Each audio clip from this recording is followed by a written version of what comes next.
अस्सलाम वालेकुम। I am Satyan Ali, lecturer in higher education department. KPK की टीचिंग जॉब्स की तैयारी के सिलसिले में मैथ, जनरल साइंस, इंग्लिश और पेडागोजी चारों सब्जेक्ट्स इंपॉर्टेंट हैं। तो इन चारों सब्जेक्ट्स की बेहतरीन तैयारी के लिए एमके प्रिपरेशन के प्लेटफॉर्म से 1 अप्रैल से न्यू सेशन का आगाज हो रहा है, जिसमें ये सारे सब्जेक्ट्स कवर करवाए जाएंगे और उसके साथ साथ आप लोगों की रहनुमाई के लिए हम इन सारे सब्जेक्ट्स की वीडियोस भी अपलोड कर रहे हैं एमके प्रिपरेशन के यूट्यूब चैनल पर ही, ताकि आप लोग अपने बेसिक कॉन्सेप्ट्स वहां पर कवर करने के साथ हमारे सेशन से अपने टेस्ट की तैयारी कर सकें।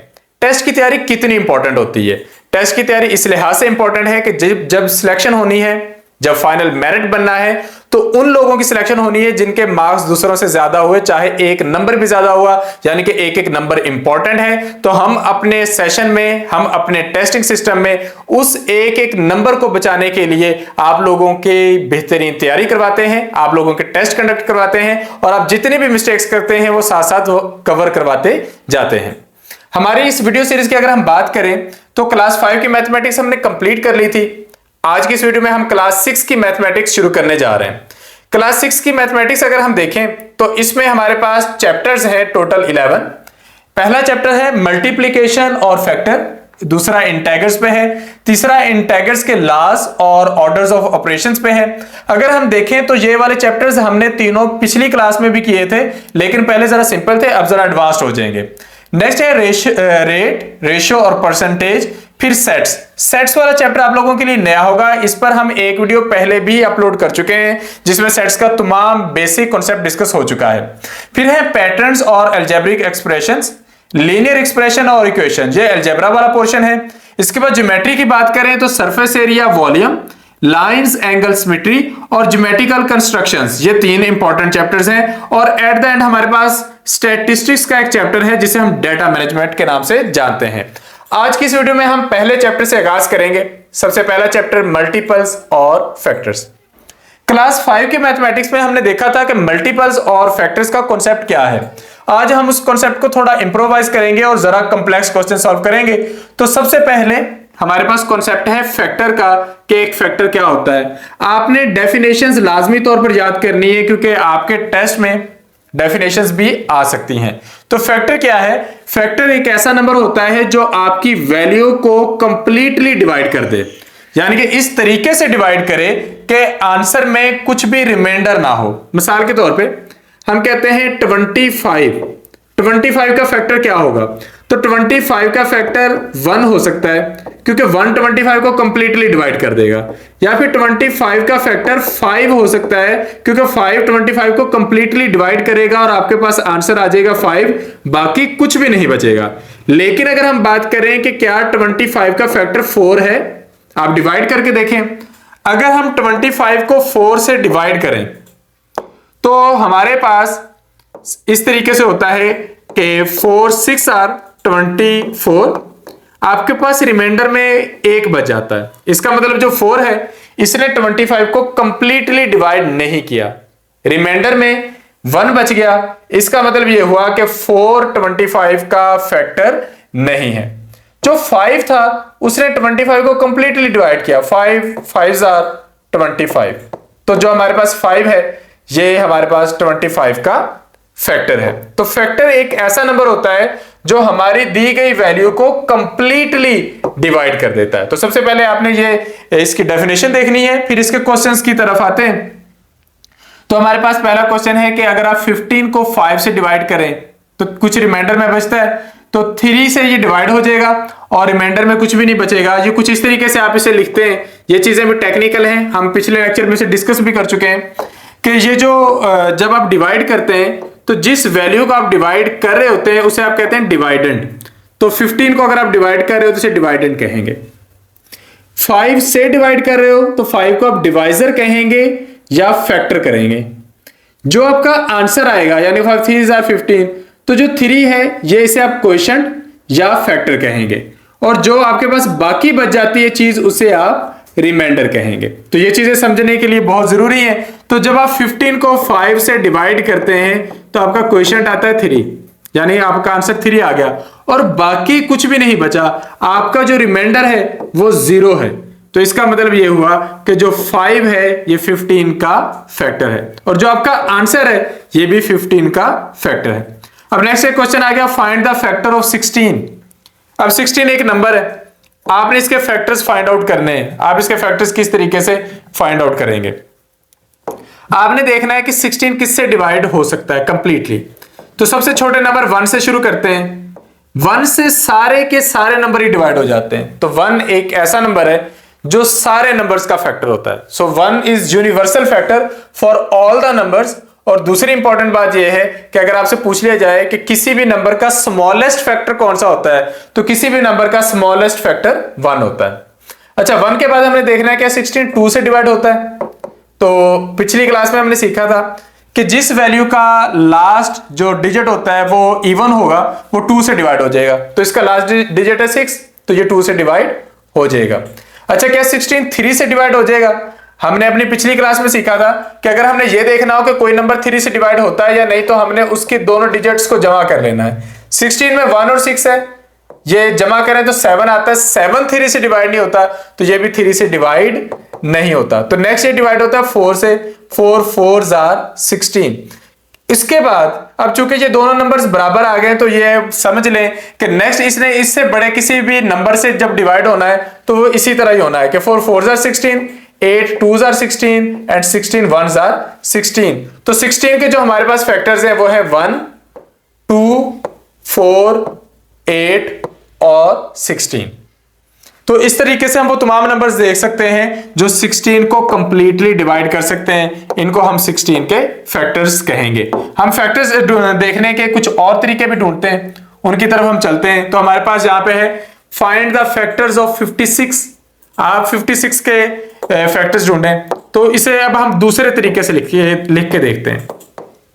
सबसे पहले 56 इस तरीके से आता है कि 1 मल्टीप्लाई 56। दूसरे नंबर पे 2 मल्टीप्लाई 28। हम यहां से एक नंबर बड़े की तरफ जाते जाएंगे। अब यहां पर 1 भी फैक्टर है, 56 भी फैक्टर है, 2 भी फैक्टर है और 28 भी फैक्टर है। अच्छा, नेक्स्ट 3 से तो नहीं होता, 4 से करते हैं। 4 भी फैक्टर है और ये 14 से मल्टीप्लाई हो तो हमारे पास 56 आता है, तो 14 भी हमारे पास फैक्टर है। नेक्स्ट अगर हम देखें तो ये 6 से डिवाइड नहीं होता, 7 से नहीं होता, 8 9 10 से भी डिवाइड नहीं होता। तो नेक्स्ट हमारे पास कोई और नंबर आता नहीं है जिससे ये डिवाइड होता, तो हमारे पास इसके फैक्टर्स आ जाते हैं 1 2 4 14 28 और 56। तो इन सबको हम 56 के फैक्टर्स कह सकते हैं। हम एक और एग्जांपल करके देखते हैं। फॉर एग्जांपल हमने देखना हो कि 14 के फैक्टर्स क्या हैं। तो 14 को देखें तो सबसे पहले ये 1 से होता है, तो 1 और 14 इसके 2 फैक्टर्स हैं। फिर 2 से होता है, 2 और 7 इसके 2 फैक्टर्स हो जाएंगे क्योंकि 2 मल्टीप्लाई 7 इज 14। 3 से ये डिवाइड नहीं होता, 4 से डिवाइड नहीं होता, 5 6 7 से जाके डिवाइड होता है। तो 7 तो हम पहले लिख चुके हैं, तो 7 इसका आंसर है और उसके बाद 14 आंसर है। यानी कि जैसे ही जब आप छोटे से बड़े नंबर्स की तरफ जा रहे हो तो इनमें से कोई भी नंबर रिपीट हो जाए तो वहीं पर बस कर दें, ये आपके पास फैक्टर्स कंप्लीट हो चुके हैं। हम एक और एग्जांपल करके देखते हैं 18 की। तो 18 के फैक्टर्स है हमारे पास 18 1 से डिवाइड हो जाता है, 1 मल्टीप्लाई 18 इज 18। 18 2 से भी हो जाता है, 2 मल्टीप्लाई 9 18। 18 3 से भी हो जाता है, 3 मल्टीप्लाई 6। 18 4 से नहीं होता, 18 5 से भी नहीं होता। अब 18 नेक्स्ट होता है 6 से। जैसे 6 आया तो ये आपके पास पहले से मौजूद है, तो समझ लें बाकी के फैक्टर्स हैं 9 और 18। तो 18 के टोटल हमारे पास फैक्टर्स हैं 1 2 3 6 9 और 18। तो इस तरीके से आप बड़े से बड़ी वैल्यू के या मुश्किल से मुश्किल नंबर के फैक्टर्स बड़े आसानी से और बहुत ही सिंपल तरीके से मालूम कर सकते हैं। नेक्स्ट है हमारे पास ये एक इस तरह का क्वेश्चन आ सकता है, इज 15 अ फैक्टर ऑफ 250। या फिर क्वेश्चन आ सकता है कि विच of the following is factor of 250। तो हमने देखना है क्या 15 250 का फैक्टर है। आप इसे डिवाइड करके देखें। जब आप 250 को 15 से डिवाइड करेंगे तो ये कंप्लीटली डिवाइड नहीं होगा, एट द एंड आपके पास रिमाइंडर बच जाएगा। तो हमने शुरू में ही कह दिया था कि अगर रिमाइंडर बचेगा तो इसका मतलब ये हुआ कि ये फैक्टर नहीं होगा। सो 15 is not a factor of 250। ये हमारे पास है फैक्टर्स का कॉन्सेप्ट। सेकंड कॉन्सेप्ट की तरफ चलते हैं। सेकंड कॉन्सेप्ट है मल्टीपल्स का। ये ऑपोजिट कॉन्सेप्ट है। फैक्टर में हमने ये देखना होता है कि ऐसे नंबर जो हमारी वैल्यू को डिवाइड कर सकें। मल्टीपल्स में हमने ये देखना होता है कि हम अपनी वैल्यू को मुख्तलिफ नंबर से जब मल्टीप्लाई करते हैं तो क्या आंसर आते हैं, जो हमारे आंसर होंगे वो हमारी वैल्यू के मल्टीपल्स कहलाएंगे। So multiples are numbers which are obtained by multiplying a certain number by another number. For example, अगर मुझे यह मालूम करना है कि 18 के मल्टीपल्स कौन से हैं, तो मैं 18 को मुख्तलिफ नंबर से मल्टीप्लाई करूंगा। 18 को 1 से मल्टीप्लाई करके देखेंगे, 2 से, 3 से, 4, 5, 6, 7, 8, 9, 10 से, और जो हमारे पास आंसर्स आते जाएंगे वो 18 के मल्टीपल्स होंगे। हम एक इससे भी सिंपल नंबर लेकर देखते हैं। फॉर एग्जांपल हम ये जानना चाहते हैं कि 6 के मल्टीपल्स कौन से हैं, तो 6 के मल्टीपल जानने के लिए हम 6 को 1 से मल्टीप्लाई करेंगे, फिर 2 से, फिर 3 से, फिर 4 से, इसी तरह 5, 6, 7 सबसे। तो 6 से को जब हम 1 से मल्टीप्लाई करेंगे तो 6 का पहला मल्टीपल हुआ 6, दूसरा मल्टीपल 12, तीसरा मल्टीपल 18, चौथा 24 और पांचवा 30। आपसे यह पूछा जा सकता है कि फर्स्ट 5 मल्टीपल्स कौन से हैं, फर्स्ट 10 मल्टीपल्स कौन से हैं। तो इस तरीके से किसी भी नंबर के मल्टीपल्स हम लिख सकते हैं और मालूम कर सकते हैं। तो फैक्टर्स और मल्टीपल्स एक दूसरे से बिल्कुल ही डिफरेंट कॉन्सेप्ट्स हैं। हमारे पास ये प्रीवियस नॉलेज को चेक करने के लिए लिखा गया है, how we can find the multiple of numbers. तो यही बात है कि किसी भी चीज के जब आपने मल्टीपल्स फाइंड आउट करना हो तो आप उनको मुख्तलिफ नंबर से मल्टीप्लाई करके देख सकते हैं। Find the first 10 multiples of 2 1 digit number. अच्छा, हमारे पास 2 1 डिजिट नंबर्स कौन से हैं? आपने 1 डिजिट नंबर लेना है, आप 2 ले लें या 3 ले लें या 4 या 5 या 6 या 7 या 8 या 9, ये सारे आपके पास 1 डिजिट नंबर्स हैं। आप इनके मल्टीपल्स मालूम करके देख सकते हैं। उसके लिए आपको इनको मुख्तलिफ नंबर्स से मल्टीप्लाई करना होगा। अच्छा, नेक्स्ट है हमारे पास एक एक्सरसाइज जिसमें हम इन क्वेश्चंस को सॉल्व करते हैं। हमारे पास पहला क्वेश्चन है, find all the factors of following number. 26 के फैक्टर्स फाइंड आउट करें। अच्छा चलें, 26 से मिलता जुलता हम पहले क्वेश्चन कर चुके हैं। हम इससे नेक्स्ट एक थोड़ा सा मुश्किल करते हैं, 112 के हमने फैक्टर्स देखने। आप क्या करेंगे, आप देखेंगे कि 112 किससे डिवाइड होता है। एक तो ये 1 से डिवाइड होता है, तो इसका पहला फैक्टर हो गया 1, और एक इसका फैक्टर हो गया 112। ये इसका सबसे छोटा फैक्टर है, ये इसका सबसे बड़ा फैक्टर है। किसी भी नंबर का सबसे छोटा फैक्टर होता है 1, और किसी भी नंबर का सबसे बड़ा फैक्टर वो खुद होता है। यानी कि 112 का सबसे बड़ा फैक्टर कौन होगा? 112 ही होगा। अच्छा, नेक्स्ट 112 को हम 2 से डिवाइड करके देखते हैं। ये 2 से डिवाइड हो सकता है क्योंकि इसके एंड पर 2 है, इवन नंबर है, तो आपके पास आंसर आएगा 56। तो हमारे पास 112 के नेक्स्ट 2 फैक्टर कौन से आए? 2 और 56। फिर हम इसे 3 से डिवाइड अगर करके देखें तो ये 3 से डिवाइड नहीं होगा, लेकिन अगर आप इसे 4 से करके देखें तो ये हो जाता है, आपके पास आंसर आएगा 28। तो नेक्स्ट आपके पास फैक्टर्स हैं 4 और 28। अच्छा, इसके बाद 5 से करें, ये नहीं होगा। आप इसे 6 से करें, ये तब भी नहीं होगा, क्योंकि जब आप 112 को 6 से करते हैं तो आपके पास ये कुछ इस तरीके से होता है कि 6 1s are 6, और यहां पर 5 बचा, यहां से आप इसे 2 को लाते हैं, 52 है, 6 8s are 48 और बाकी रिमाइंडर बच गया 4। तो 6 से तो इसने नहीं होना, 7 से भी नहीं होना। नेक्स्ट हम इसे करके देखते हैं, बल्कि 7 से करके देख लेते हैं, शायद ये 7 से हो ही जाए। हम इसे सिंपली रिजेक्ट नहीं करते, 7 से करके देख लेते हैं। तो जब हम इसे 7 से करेंगे तो ये 112, ये 7 1s are 7, 11 में से 7 को माइनस किया 4 और ये 42 हो गया, 7 6s are 42। लें जी, ये हमारे पास 7 से हो गया है। तो इसके हमारे पास 2 नेक्स्ट फैक्टर आ गए, 7 और 16। अच्छा, अगर हम इसे 8 से करके देखें तो 8 से करके देख लेना चाहिए, मे बी ये 8 से भी हो जाए। तो 112 को जब हम 8 से करेंगे, 8 1s are 8, ये 3 और 8 4s are 32। जी, ये 8 से भी हो जाता है। तो जब आप 112 को 8 से करेंगे तो आपके पास आंसर आ जाएगा 14। इसका मतलब ये हुआ कि 8 और 14 भी हमारे पास जो है वो 112 के फैक्टर्स हैं।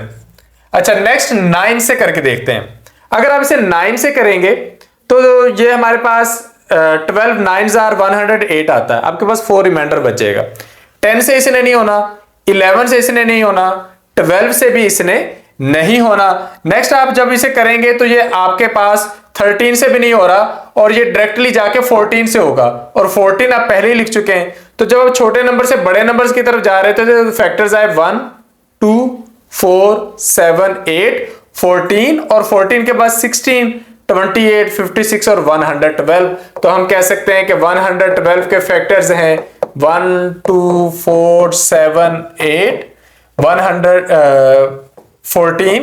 16 28 56 और 112। तो इस तरीके से हम किसी बड़ी से बड़ी वैल्यू के फैक्टर्स भी फाइंड आउट कर सकते हैं। अच्छा नेक्स्ट क्वेश्चन की तरफ चलते हैं। ये फैक्टर के सारे क्वेश्चन तो इसी तरीके से होने ना। नेक्स्ट है find the multiples of given number less than 250। अब यहां पर सिचुएशन ये है कि आपने मल्टीपल्स लिखने और 250 से नीचे नीचे लिखना है। हम कोई भी एक रैंडम नंबर पकड़ लेते हैं, रैंडम नंबर है हमारे पास फॉर एग्जांपल 75 ही कर लेते हैं। तो 75 के आपने मल्टीपल्स लिखने हैं। 75 का पहला मल्टीपल है 75, 75 को 1 से मल्टीप्लाई करेंगे 75। दूसरा इसका मल्टीपल है 2 से मल्टीप्लाई करने पर 150। तीसरा इसका मल्टीपल है 3 से मल्टीप्लाई करने पर 225। 4 से मल्टीप्लाई करेंगे तो आपके पास आंसर आएगा 300। अब आपके क्वेश्चन की डिमांड यह है कि आपने इसके मल्टीपल लिखने हैं लेकिन 250 से नीचे नीचे लिखने हैं। तो जैसे ही 250 से बात आगे निकलेगी आप उसे इंक्लूड नहीं करेंगे। तो आपके पास 75 के मल्टीपल्स कौन से आ गए, 75 150 और 225। तो इस तरीके से आप किसी भी नंबर के मल्टीपल्स मालूम कर सकते हैं। चले हम ये शर्तें नहीं रखते कि 250 से नीचे मल्टीपल्स हों, हम कोई से भी रैंडम नंबर पकड़ते हैं और उसके मल्टीपल्स लिखते हैं। फॉर एग्जांपल हमने मल्टीपल्स लिखने हैं 11 के, तो 11 के मल्टीपल्स होंगे 11 22 33 44 55 66 77 88 99 और 110। इसके बाद भी अगर आप लिखना चाहें तो 11 को 11 से मल्टीप्लाई करने पर 121 आता है। यानी कि आप इस तरीके से मल्टीपल्स लिखते हैं कि किसी भी नंबर के मल्टीपल्स मालूम करने के लिए आप उन्हें होल नंबर से मल्टीप्लाई करते हैं 1 2 3 4 5 6 7 8। तो इस तरीके से आपने मल्टीपल्स मालूम करने होते हैं। तो हम मल्टीपल के क्वेश्चंस की तरफ वापस जाते हैं। तो यहां पर आप देख सकते हैं कि हमारे पास मुख्तलिफ नंबर्स के मल्टीपल्स हैं। नेक्स्ट है फाइंड द मल्टीपल्स ऑफ 14। 14 का मल्टीपल लिखे, आप लिखना शुरू कर दे। 14 1s are 14, 14 2s are 28। आपने लिखते जाना है और उन्होंने शर्त लिखी है कि 500 से नीचे तक। लेकिन एमसीक्यूज के लिए डेफिनेटली इतना बड़ा क्वेश्चन तो नहीं ना आने वाला कि वो आपसे कहें कि सारा सॉल्व करके यहाँ पे लिख कर जाओ। तो आपके पास क्वेश्चंस इस तरीके से आते हैं कि विच of the following is factor of this, which of the following is multiple of this number, इस तरीके के क्वेश्चंस आते हैं। इसके अलावा आपसे क्वेश्चन आ सकता है ये जो आपके पास ये प्रीवियस नॉलेज चेक है, और इंपॉर्टेंट यहां पे है कि किसी भी नंबर के अगर हमने फैक्टर देखने हो तो सबसे छोटा फैक्टर कौन सा होता है, सबसे बड़ा फैक्टर कौन सा होता है। एक इंपॉर्टेंट एमसीक्यू यहां से ये निकल सकता है कि अगर आपको किसी नंबर के फैक्टर फाइंड आउट करने को कहा गया है और वो नंबर है 1, तो इसके फैक्टर्स क्या होंगे। 1 का फैक्टर जस्ट 1 ही होगा, लेकिन 1 से बड़ा कोई भी नंबर हो तो उसके कम से कम 2 फैक्टर होते हैं, एक तो 1 एक वो खुद। फिर हमारे पास है मल्टीपल में every number is a multiple of all its factors, यानी कि हमारे पास कोई भी जो नंबर होते हैं, मुख्तलिफ नंबर होते हैं, they are multiple of all its factors, और अपने फैक्टर्स के क्या होते हैं, मल्टीपल्स होते हैं। तो इस तरीके से हम ये चीजें फाइंड आउट कर सकते हैं। अच्छा नेक्स्ट है हमारे पास इसकी एक्सरसाइज। एक्सरसाइज हमने कर ली। एक्सरसाइज के बाद कॉन्सेप्ट है प्राइम फैक्टराइजेशन। ये हमने पिछली क्लास में भी किया था। प्राइम फैक्टराइजेशन ये है कि आपने किसी भी चीज के फैक्टर्स लिखने हैं और फैक्टर्स इस तरीके से लिखने हैं कि वो सारे के सारे फैक्टर जो होंगे वो प्राइम नंबर्स होंगे। So it is a process in which a number is written as a product of its prime factors. यानी कि अगर मैंने 60 के प्राइम फैक्टर मालूम करने, तो 60 के प्राइम फैक्टर मालूम करने के लिए हम इसे कुछ इस तरीके से करेंगे कि पहले प्राइम फैक्टर से इसे डिवाइड करके देखेंगे। ये 2 से डिवाइड हो जाता है, पहला प्राइम नंबर है 2, तो 2 से करेंगे ये हो गया, फिर 2 से करके देखेंगे फिर हो गया, फिर इसे 2 से करेंगे ये नहीं होगा तो आप इसे अगले प्राइम नंबर से करेंगे 3 से, ये हो गया। और 5 को 2 से करेंगे नहीं होता, 3 से करेंगे नहीं होता, ये 5 से हो जाएगा, 5 1s are 5। तो आपके पास 60 के यहां पर फैक्टर्स क्या आ रहे हैं, 2 मल्टीप्लाई 2 मल्टीप्लाई 3 मल्टीप्लाई 5। ये हमारे पास 60 की प्राइम फैक्टराइजेशन है। तो आपको इस तरह का क्वेश्चन भी दिया जा सकता है कि आप देखें कि कौन सा जो एमसीक्यू है वो किसकी प्राइम फैक्टराइजेशन है। नेक्स्ट है हमारे पास इंडेक्स नोटेशन का कॉन्सेप्ट, ये आप लोगों ने पहले नहीं पढ़ा हुआ। अच्छा, ये हम कुछ बॉक्सेस को चेक करके नेक्स्ट कॉन्सेप्ट पे जाते हैं। एक ये है कि the order of factorization doesn't affect prime factorization, यानी कि मैं इसे 2 मल्टीप्लाई 2 मल्टीप्लाई 3 मल्टीप्लाई 5 लिखने के बजाय 5 मल्टीप्लाई 3 मल्टीप्लाई 2 मल्टीप्लाई 2 लिख दूं तो ये तब भी ठीक रहेगा, इसमें कोई प्रॉब्लम नहीं आएगी, ये हमारे पास उसी तरीके से रहेगा। अच्छा, नेक्स्ट है हमारे पास इंडेक्स नोटेशन। इंडेक्स क्या होती है? इंडेक्स होती है किसी भी नंबर की पावर, या हम कह सकते हैं इंडेक्स होता है किसी भी नंबर का exponent. Index of a number represents how many times a number is multiplied by itself. यानी कि अगर मैं कहता हूं ना कि 4 का इंडेक्स है 4, तो इसका मतलब 4 से 4 टाइम्स मल्टीप्लाई हो रहा है। मैं कहता हूं 2 का इंडेक्स है 5, तो इसका मतलब है 2 से 5 टाइम्स मल्टीप्लाई हो रहा है। तो किसी भी चीज के इंडेक्स का मतलब ये होता है कि वो नंबर अपने आप से कितनी दफा मल्टीप्लाई होगा। तो यहां पे उन्होंने कहा कि 2 रेज़ टू पावर 6 या 2 की पावर 6 है, तो इसका मतलब ये हुआ कि 2 से 6 दफा मल्टीप्लाई होगा। This is known as index, इसको हम इंडेक्स कहते हैं। जिस वैल्यू की हमने पावर लिखनी हो उस वैल्यू को हम बेस कहते हैं, और जो पावर होती है उसे हम एक्सपोनेंट कहते हैं। फॉर एग्जाम्पल, हमारे पास अगर हम कहते हैं कि 2 रेज़ टू पावर 4, तो 2 आपके पास बेस है और 4 उसकी पावर है, या फिर उसे आप एक्सपोनेंट भी कह सकते हैं।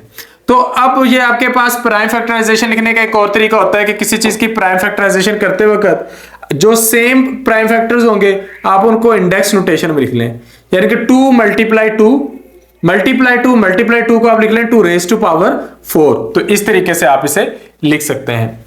तो यहां पे हमारे पास क्वेश्चंस आ गए हैं और इन्हें उन्होंने कहा है कि इंडेक्स नोटेशन में लिखें। तो 144 को अगर आपने इंडेक्स नोटेशन में लिखना होगा तो आप इसे कैसे लिखेंगे, हम लिख के देखते हैं।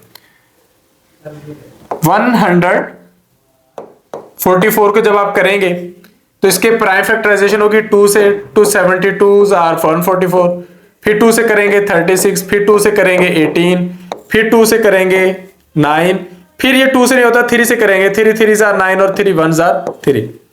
ये हमारे पास होगी 144 की प्राइम फैक्टराइजेशन। अब हमने इसे इंडेक्स नोटेशन में लिखना है तो हम 2 को देख लेंगे कि ये कितनी दफा है। ये हमारे पास 4 दफा है, तो हम लिखेंगे 144 is equal to 2 raise to power 4 multiply 3 कितनी दफा है, 2 दफा, 3 रेज़ टू पावर 2। तो इस तरीके से पेपर में क्वेश्चन आ सकता है, which of the following is index notation of prime factorization of 144, और आपका आंसर इस तरीके से लिखा होगा। कोई एक क्वेश्चन और करके देख लेते हैं। फॉर एग्जांपल, हमें कहा जाता है कि 170 की प्राइम फैक्टराइजेशन करें। आप इसे 2 से करते हैं तो ये आपके पास आ जाता है 85। अब 85 को आप 3 से करते हैं, नहीं होता, आप इसे 5 से करते हैं, 17 आएगा, और 17 1 जार 17। अब यहाँ पे हमारे पास कोई भी नंबर रिपीट नहीं हुआ तो इसकी प्राइम फैक्टराइजेशन भी सिंपल है, 2 मल्टीप्लाई 5 मल्टीप्लाई 17। अच्छा, एक और करके देख लेते हैं। फॉर एग्जाम्पल, हमें कहा जाता है 64 की प्राइम फैक्टराइजेशन करें, तो 64 की कुछ इस तरीके से होगी, 2 से करेंगे तो 32, फिर 2 से करेंगे तो 16, फिर 2 से करेंगे तो 8, फिर 2 से करेंगे 4, फिर 2 से करेंगे 2, और फिर 2 से करेंगे 1। अब यहाँ पे 2 ही सिर्फ आया है और कितनी दफा रिपीट हुआ है, 1 2 3 4 5 और 6। तो हम कह सकते हैं कि 64 की प्राइम फैक्टराइजेशन है 2 रेज़ टू पावर 6। तो इस तरीके से हम प्राइम फैक्टराइजेशन को इंडेक्स नोटेशन में लिख सकते हैं। तो उम्मीद है कि इससे आपका वो ये कॉन्सेप्ट तो क्लियर हो गया होगा कि इंडेक्स नोटेशन क्या है। हम ये बॉक्सेस को चेक करते हैं जिनमें इंपॉर्टेंट इंफॉर्मेशन लिखी होती है। तो इस पेज पे तो नहीं है, नेक्स्ट पेज पे आ रही है, तो वहां पर उस कॉन्सेप्ट पे जाते हैं। नेक्स्ट हमारे पास कॉन्सेप्ट है HCF और LCM। ये मैंने आप लोगों को प्रीवियस लेक्चर में समझाया था।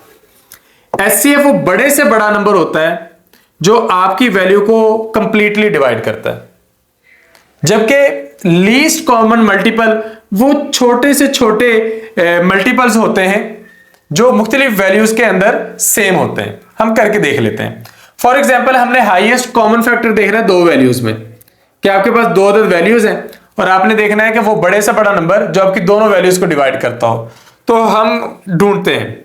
फॉर एग्जाम्पल हमारे पास वो नंबर्स हैं 14 और 16। हमने देखना है वो बड़े से बड़ा नंबर जो इन दोनों को डिवाइड करता हो। हम 14 की प्राइम फैक्टराइजेशन करते हैं। 2 7s are 14, 7 1s are 7, ये तो बात ही खत्म होगी। तो 14 की प्राइम फैक्टराइजेशन होगी 2 × 7। 16 की करके देखते हैं। 2 8s are 16, 2 4s are 8, 2 2s are 4, 2 1s are 2। तो 16 की होगी 2 × 2 × 2 × 2। तो आपने इनके अंदर कॉमन नंबर देखना है। कॉमन नंबर है 2 और मजीद कोई नंबर कॉमन नहीं है। तो 14 और 16 का जो HCF होगा वो आपके पास होगा 2। एक क्वेश्चन और करते हैं और वो करते हैं हम बुक से। फॉर एग्जांपल यहां पर है कि 180 और 222 की HCF फाइंड आउट करें। आप इनकी करें प्राइम फैक्टराइजेशन। प्राइम फैक्टराइजेशन कर ली। 180 की आगे 2 × 2 × 3 × 3 × 5 और 222 की आई 2 × 3 × 37। अब इनमें कॉमन क्या है? 2 कॉमन है और 3 कॉमन है। तो HCF मालूम करने के लिए आप 2 और 3 को मल्टीप्लाई कर देंगे। जब आपने HCF मालूम करना हो तो आप दोनों के जो कॉमन फैक्टर्स हैं उनको आपस में मल्टीप्लाई कर देंगे और आपके पास HCF आ जाएगा। तो ये हमारे पास HCF मालूम करने का तरीका। आप क्वेश्चंस को मजीद एडवांस करते हैं। 3 वैल्यूज हैं, आपने तीनों के अंदर कॉमन ढूंढना है। तो आप पहले तीनों की प्राइम फैक्टराइजेशन करोगे, फिर वो चीज जो तीनों में कॉमन हो आप उन्हें लेंगे और उनको मल्टीप्लाई कर देंगे। दूसरा तरीकेकार होता है डिवीजन मेथड। डिवीजन मेथड में आप एक और तरीके से करते हैं, जिस तरह यहां पे बुक में क्वेश्चन है हमारे पास 278 और 132, इनमें कॉमन क्या है? तो हम इसे करके देखते हैं। 278 और 132। अब हम इसे डिवीजन मेथड के अकॉर्डिंग करते हैं। तो आप इसे डिवाइड करें। पहले नंबर पे ये आपके पास हो जाएगा 1 से डिवाइड हो जाएगा, तो ये आपके पास आ जाएगा। बल्कि इसे आप 2 से भी करके देख सकते हैं। तो ये हो जाएगा आपके पास 264। अब रिमाइंडर बचा 14। आपने क्या करना है, पहले जो डिवाइजर था उसे डिवाइडेंड बना लेना, यहां पे ले आना। अब आप इसे करके देखें। जब आप इसे करेंगे तो ये आपके पास हो जाएगा 14 को 8 से अगर आप मल्टीप्लाई करें तो ये आपके पास एक छोटा नंबर रह जाता है। आप इसे 9 से करके देखें। 14 9s are, तो ये आपके पास हो जाएगा 6 और 126। यहां पे आपके पास रिमाइंडर बच गया 6। अब आप इसे 14 को डिवाइड करके देखें। 6 2s are 12, आपके पास रिमाइंडर बच गया 2। अब आप इसे 6 से करें तो 2 3s are 6। तो 2 हमारे पास आखिरी नंबर आया है जिसने इन दोनों को कंप्लीटली डिवाइड किया है। इसका मतलब इन दोनों का जो हाईएस्ट कॉमन फैक्टर है वो हमारे पास 2 है। तो इस तरीके से हम मुख्तलिफ वैल्यूज का HCF find out division method से करके देख सकते हैं। तो यहां पे हमारे पास इनका जो HCF है वो 2 है। फिर 122, 280 और 360 तीन वैल्यूज अगर आपके पास आ जाए। अगर 3 वैल्यूज आ गई हैं तो आप उन्हें करके देखते हैं। फॉर एग्जाम्पल हम इसी को लेके देते हैं, लिखे करते हैं 122, 280, 360। आपने इन्हें करके देखना है। आप क्या करेंगे, सबसे बड़ी वैल्यू को सेकंड लार्जेस्ट वैल्यू से कर लें। फॉर एग्जांपल 280 से कर लेते हैं। 281 are 280, आपके पास रिमाइंडर बच गया 80। आप इससे 280 को करके देखें। 83 are 240, 40 रिमाइंडर बच गया। अब आप इसे 80 को करें, 42 are 80। अब इन दोनों में अगर कॉमन फैक्टर देखना हो तो 40 कॉमन फैक्टर है। हमने देखना है क्या 40 इसका भी कॉमन फैक्टर है। उसके लिए आप क्या करेंगे, 122 को 40 से डिवाइड करेंगे। 43 are 120, लेकिन यहां पे तो रिमाइंडर बच गया। इसका मतलब ये हुआ कि 40 इसका कॉमन फैक्टर नहीं है। तो हम 40 को रिमाइंडर से डिवाइड करेंगे। 2 20s are 40। अब यहां पे आपके पास जो आखिरी नंबर बचता है ये इन तीनों का कॉमन फैक्टर है। सो 2 is the common factor of 122, 280 और 360। तो इस तरीके से आप HCF फाइंड आउट कर सकते हैं। ये HCF फाइंड आउट करने का तरीका होता है। अच्छा, इसके बाद least common multiple. Least common multiple आपने पहले तो मल्टीपल लिखना है। आपको नंबर दे दिया गया है कि फॉर एग्जांपल यहाँ पे क्वेश्चन है 4 और 12 के एलसीएम मालूम करें। आपने पहले 4 के मल्टीपल लिखना है। उसके लिए आप क्या कर सकते हैं, अगर प्राइम फैक्टराइजेशन वाले तरीके पर चलेंगे तो आपने 4 की प्राइम फैक्टराइजेशन कर लेनी है, फिर आपने 12 की प्राइम फैक्टराइजेशन कर लेनी है। प्राइम फैक्टराइजेशन करने के बाद आपने कॉमन नंबर ढूंढने और वो जो कॉमन नहीं है वो आपने ढूंढने हैं। अब यहां पर अगर 4 और 12 में आपको कॉमन क्या क्या मिलता है, आपको कॉमन मिलता है 2 मल्टीप्लाई 2। हम इसे करके देखते हैं। 4 और 12 के हम एलसीएम मालूम करते हैं। तो पहले 4 के फैक्टर लिखते हैं, 2 मल्टीप्लाई 2। 12 के लिखते हैं 2 मल्टीप्लाई 2 मल्टीप्लाई 3। अगर मुझे इसका एचसीएफ फाइंड आउट करना होता तो मैंने इसके कॉमन फैक्टर्स को मल्टीप्लाई कर देना था। अब मेरे पास एचसीएफ मालूम, जब देखा हमने तो मेरे पास यहाँ पे कॉमन क्या है, ये 2 कॉमन है और ये वाले 2 कॉमन है। तो एचसीएफ के लिए मैं 2 को 2 से मल्टीप्लाई करूंगा, आंसर आ जाएगा 4। लेकिन एलसीएम मालूम करने के लिए मुझे क्या करना है, एलसीएम मालूम करने के लिए जो कॉमन है यानी कि 2 मल्टीप्लाई 2, इसको मैंने मल्टीप्लाई करना है उनसे जो कॉमन नहीं है।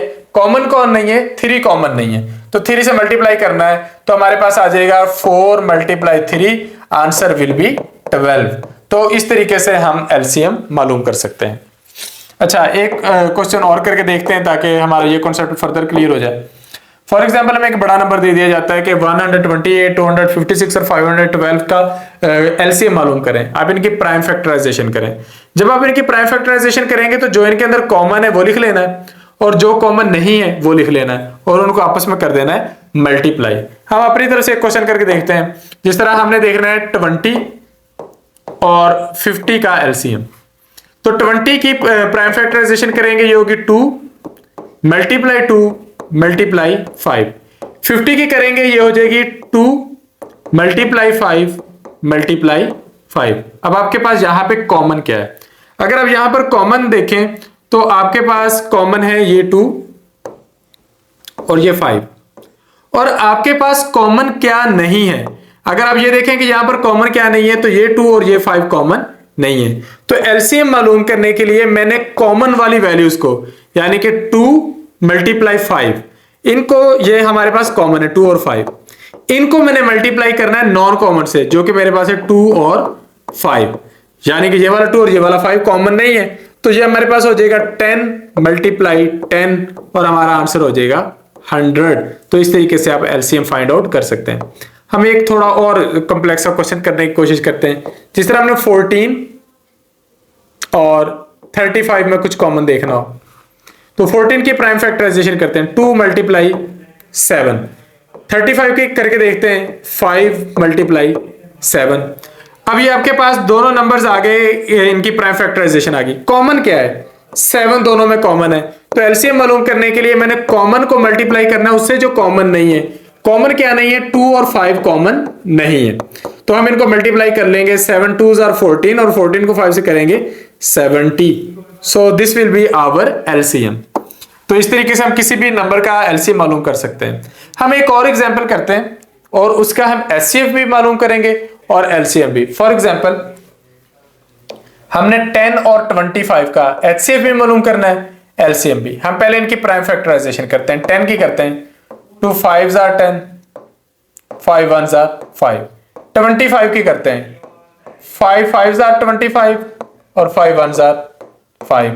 अब आपके पास जो 10 है इसकी प्राइम फैक्टराइजेशन को आप इस तरीके से लिखेंगे और जो 25 है उसको लिखेंगे इस तरीके से। अब अगर मैं मालूम करना चाहता हूं एचसीएफ, तो एचसीएफ मालूम करने के लिए मैंने जस्ट कॉमन नंबर ढूंढना है। कॉमन क्या है, 5 कॉमन है, तो एचसीएफ आ गया 5।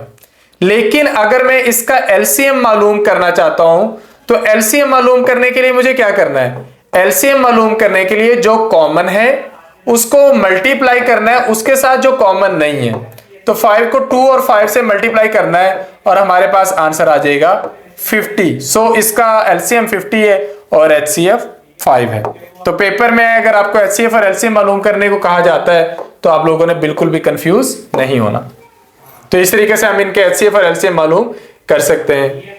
नेक्स्ट डिवीजन मेथड भी है, ये मैंने पिछली वीडियो में भी सिखाया था एलसीएम मालूम करने के लिए। यहां पर भी आप देख सकते हैं कि एलसीएम मालूम करने के लिए आप क्या करते हैं, आप सारी वैल्यूज इकट्ठी लिखकर उनको सबसे पहले छोटे नंबर से डिवाइड करते हैं। अगर एक भी वैल्यू डिवाइड हो रही है ना, आपने उनको डिवाइड करते जाना। तो 2 से ये डिवाइड करते हैं, हो गए, नेक्स्ट 2 से करते हैं, फिर हो गए।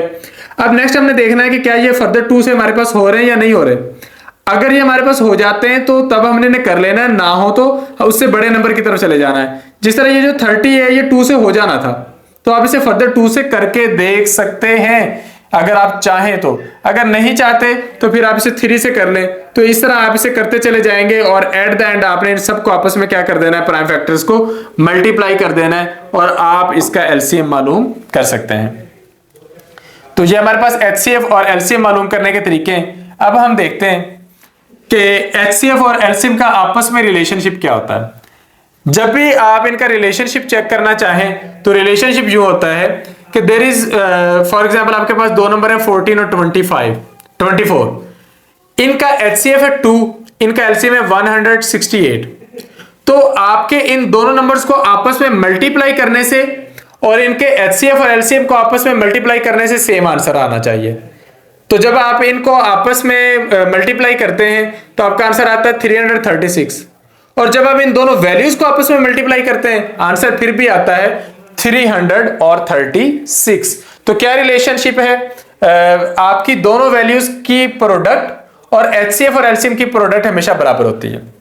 मिसाल के तौर पे 256 और 128, इनका एचसीएफ है 128, आपने इनका एलसीएम मालूम करना है। तो आपके पास एक वैल्यू है ए, एक वैल्यू है बी, ये बराबर है एचसीएफ मल्टीप्लाई एलसीएम के। अब आपको दोनों वैल्यूज पता है, आपको एचसीएफ भी पता है, आपने सिर्फ एलसीएम मालूम करना है। तो आप क्या करोगे, एलसीएम को इधर रहने दोगे, ए मल्टीप्लाई बी, और उससे आपको उसको आप डिवाइड कर दोगे एचसीएफ से, क्योंकि एचसीएफ इधर मल्टीप्लाई हो रहा है उधर जाके डिवाइड हो जाएगा, और इस तरीके से आप एलसीएम मालूम कर सकेंगे।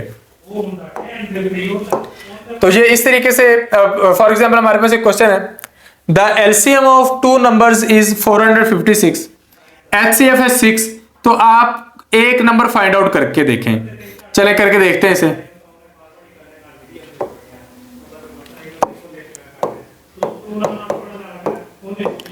आपके पास ये एलसीएम है, आपके पास ये एचसीएफ है, ये आपके पास कोई एक नंबर है, आपने दूसरा नंबर फाइंड आउट करना है। आप कैसे करेंगे, आपके पास फार्मूला ये है कि दोनों नंबर्स को अगर आपस में मल्टीप्लाई करें तो वो बराबर होंगे एचसीएफ मल्टीप्लाई एलसीएम। अब आपके पास ए की वैल्यू तो है, बी की नहीं है, एचसीएफ की है और एलसीएम की है। तो आप क्या करेंगे कि बी को इधर रहने देंगे, जो चीजें आपको मालूम है उनको दूसरी साइड पे ले जाएंगे, और अब आप इसे कर लेंगे 6 4 24, और 4 से अगर आप करें तो ये आपके पास आ जाएगा 114। तो आपके पास जो दूसरी वैल्यू है वो है 114। यानी कि अगर आपको इन चार में से कोई सी 3 चीजें मालूम है तो आप एक चीज मालूम कर सकते हैं। ठीक है, तो इस तरतीब से हम चलते हैं। तो इस तरीके से हम एचसीएफ और एलसीएम का क्लोज रिलेशनशिप देख सकते हैं। ये वो कांसेप्ट था जो पिछली क्लास में डिस्कस नहीं हुआ था। नेक्स्ट हमारे पास कुछ रियल लाइफ प्रॉब्लम्स हैं। Find the minimum capacity of a water tank that can completely measure the amounts of 460 litre, 245 litre and 525 litre. आपने मिनिमम कैपेसिटी मालूम करनी है। जब आपसे कहा गया कि आप मिनिमम मालूम करें तो आपने वो बड़े से बड़ा नंबर ढूंढना है जो इसकी तीनों वैल्यूज को कवर कर सकता है। या फिर क्वेश्चन आपसे सिंपली पूछा जा सकता है, find the greatest number that can divide these numbers.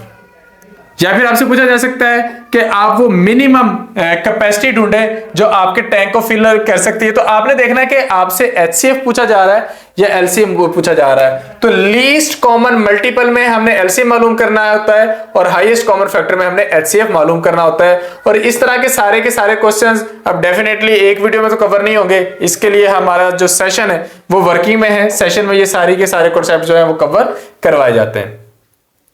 मिसाल के तौर पे एक क्वेश्चन है, Umar has 2 pieces of ropes, one is 18 metre long, other is 112 metre. He wants to cut it into pieces that are all of same length. वो उनको cut करना चाहता है कि वो सेम लेंथ में हो और आपके पास रिमाइंडर भी कुछ ना बचे। What is greatest length? Greatest length is actually highest common factor. HCF वो फाइंड आउट करना चाह रहा है। तो इस तरीके से आप इसे कर सकते हैं। नेक्स्ट, इसी चैप्टर में हमारे पास कॉन्सेप्ट है स्क्वायर और परफेक्ट स्क्वायर का।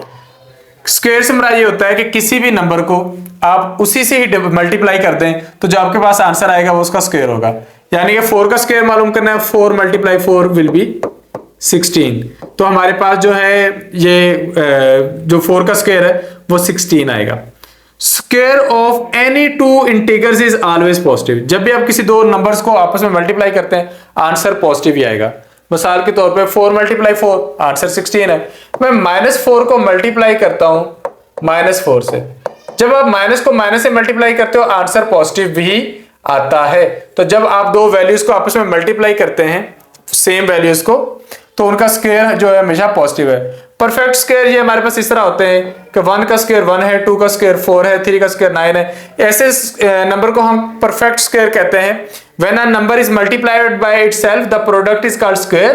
A number will be called perfect square. Number को हम परफेक्ट स्क्वायर कहेंगे if it is a square of any number. ये किसी और नंबर का स्क्वायर है। तो ये आपके पास इस तरीके से परफेक्ट स्क्वायर का क्वेश्चन बन जाता है। Find the square of following numbers. In numbers के स्क्वायर मालूम करें। 25 का स्क्वायर मालूम करने के लिए मुझे 25 को 25 से मल्टीप्लाई करना है। आंसर होगा 625। नेक्स्ट है a glass is cut into square shape. एक ग्लास को इस शेप में कट किया गया है। If the length of glass is 98 centimetre, length आपके पास ये है 98 centimetre. What is the area? हमने एरिया मालूम करना है। एरिया मालूम करने के लिए हमने एक लेंथ को दूसरी लेंथ से मल्टीप्लाई करना होता है। यानी कि 98 को 98 से मल्टीप्लाई करना होता है। इसकी एक आपको एग्जांपल देता हूं। आप बाजार से जाते हैं कोई मार्बल का पीस लेने के लिए, आपको कहा जाता है कि इसका साइज है 2 × 2 यानी कि 2/2, यानी कि इसकी एक लेंथ भी 2 की है दूसरी लेंथ भी 2 की है। तो उसका जो एरिया बनेगा वो बनेगा 4 फीट स्क्वायर। यानी कि 2 feet × 2 feet will be equal to 4 feet square. तो इस तरीके से हम परफेक्ट स्क्वायर मालूम कर लेते हैं। नेक्स्ट है हमारे पास इस सारे चैप्टर की समरी जिसमें वो सारे इंपॉर्टेंट कॉन्सेप्ट डिस्कस होंगे जो हमने इस चैप्टर में डिस्कस किए। Smallest factor of any number is 1। किसी भी नंबर का जो सबसे छोटा फैक्टर होता है वो 1 होता है और सबसे बड़ा फैक्टर वो खुद होता है। The number greater than 1 have at least 2 factor. एक के अगर आपने फैक्टर निकालने हो तो जस्ट 1 निकलेगा, लेकिन अगर आपने 2 के फैक्टर निकालने हो तो 1 और 2, यानी कि 1 से आप ऊपर किसी भी नंबर पे जाते हैं तो कम से कम फैक्टर की तादाद 2 होगी। ज्यादा से ज्यादा तो 3 4 5 6 जितने भी हो, लेकिन कम से कम 2 होगी। Next, which of the following is factor of every number? 1 is factor of every number. ये एक एमसीक्यू हो सकता है। Every number is the factor of itself. Her number अपना खुद फैक्टर होता है और सबसे बड़ा फैक्टर होता है। The multiple of A number is a number that is obtained by multiplying A number with any other number. यानी कि 4 के मल्टीपल क्या होते हैं? 4 को मुख्तलिफ नंबर से मल्टीप्लाई करेंगे तो जो आपके पास आंसर आएंगे वो 4 के मल्टीपल्स होंगे। नेक्स्ट है इंडेक्स। क्या होता है? इंडेक्स से मुराद ये होता है कि एक नंबर अपने आप से कितनी दफा मल्टीप्लाई होता है। फॉर एग्जांपल मैं कहता हूं 2 का इंडेक्स 4 है, तो मैं ये कहना चाहता हूं कि 2 को 2 से 4 टाइम्स मल्टीप्लाई किया जाएगा। इसके बाद एचसीएफ और एलसीएम का कॉन्सेप्ट था, ये हमने डिटेल में डिस्कस कर लिया। हम कुछ एमसीक्यूज करके देखते हैं ताकि हमारी प्रैक्टिस हो जाए। तो सबसे पहले है प्राइम फैक्टराइजेशन ऑफ 24 इज, यानी कि इस तरह का क्वेश्चन आ सकता है कि किसी भी नंबर के वो कह सकते हैं प्राइम फैक्टर्स बताएं। अच्छा, HCF of 2 or more distinct prime numbers is equal to 1। अगर आप प्राइम नंबर का एचसीएफ निकालते हो तो वो हमेशा 1 आएगा। मिसाल के तौर पे 3 एक प्राइम नंबर है, 11 एक प्राइम नंबर है, इनमें कुछ भी कॉमन नहीं है सिवाय 1 के। तो इसलिए जब आप दो प्राइम नंबर्स का एचसीएफ निकालेंगे वो आपके पास 1 आएगा। The LCM of 2 or more distinct prime numbers is equal to, हाँ जी, ये एक इंपॉर्टेंट कॉन्सेप्ट है। मैंने ये जाना कि 3 और 11 का एलसीएम क्या होगा। अगर तो मुझे पता ना ये दोनों प्राइम नंबर हैं तो इसका एलसीएम निकालने का आसान तरीका है इनको आपस में मल्टीप्लाई कर दो, क्योंकि इनमें और कुछ भी कॉमन नहीं है। नेक्स्ट है, इसको अगर आप इंडेक्स में लिखना चाहें तो कैसे लिखेंगे? आप देख लें 2 कितनी दफा है? 2 है आपके पास, 1 2 3 4 5, तो 2 raised to power 5 ठीक है, 3 स्क्वायर ठीक है और मल्टीप्लाई 5, तो 2⁵ multiply 3 square multiply 5 is the right answer. The product of two numbers is equal to the product of their LCM and HCF. ये हमने एट द एंड पढ़ा था, सबसे एंड पे हमने यही कॉन्सेप्ट पढ़ा था कि आपके पास दो नंबर्स हैं ए और बी, इनके प्रोडक्ट बराबर होती है एचसीएफ मल्टीप्लाई एलसीएम। तो यहां पर ये कॉन्सेप्ट हो जाता है कंप्लीट। तो उम्मीद है ये चैप्टर आप लोगों का कवर हो गया होगा। मजीद क्वेश्चनिंग के लिए आप लोग हमारा सेशन ज्वाइन कर सकते हैं, क्योंकि वीडियो में हमारी एक लिमिट होती है कि इस हद तक ही क्वेश्चंस डिस्कस किए जा सकते हैं। मुकम्मल एक्सरसाइज के लिए, मुकम्मल एक एक बात समझने के लिए, स्पेशली वो स्टेटमेंट वाले सारे क्वेश्चन समझने के लिए आप हमारा सेशन ज्वाइन करें, ताकि वहां पर हम ये सारी चीजें आपको डिटेल से अच्छे से समझा सके। वीडियो को एंड तक देखने के लिए शुक्रिया। Thank you. Allah Hafiz.